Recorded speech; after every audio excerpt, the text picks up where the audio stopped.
Hello, my name is Jamie, and today I am doing a book review on The Bears on Hemlock Mountain by Alice Dalgliesh. I'm not sure that's how you say her last name.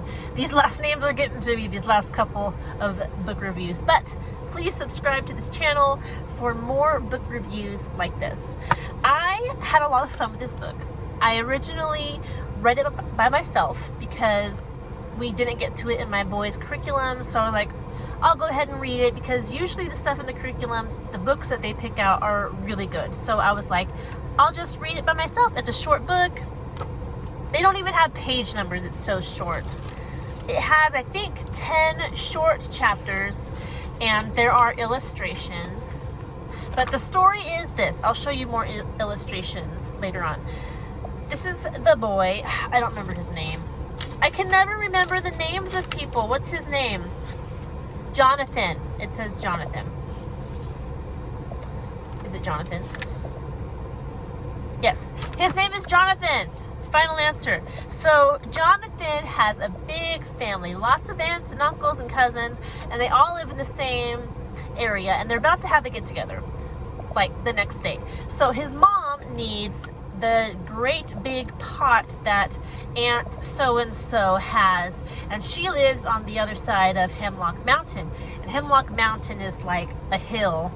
I mean, it's a decent sized hill. You have to go up it and down it, and it's a fair walk, but it's not really a mountain.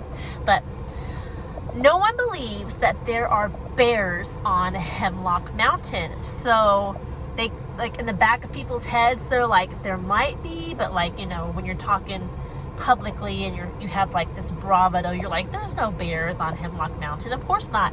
So his mother sends him over the mountain to get this pot from his aunt. So he's going, and he gets over there, and the whole thing is him going and getting the pot.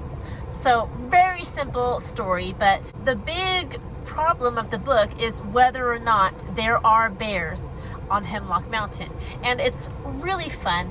I looked up the reading level, and some people say first grade, some people say third grade, and reading with a lot of kids, my own kids, and what they can read at certain ages, I would place this book at a third grade reading level, I believe.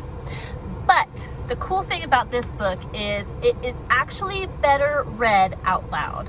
So it's fun to read yourself, and I think your kid would enjoy reading it. But I think it's even more fun if you, as the teacher or the parent, read it out loud to your students or to your kids. That was what I got from it when I read it myself the first time. I was like, the way this is written, the pentameter, how they have these little sing-song sections here where you like repeat words and there's like a rhythm to it. I'm like, this would go very well as a read aloud, something that you read audibly to the kids. Plus, there's tons of illustrations, and they're unique. They're black, white, and blue. Those are the only colors on these illustrations, the whole book. So we read the pages, and then I show them these illustrations. There's all the aunts and uncles, and it was just fun.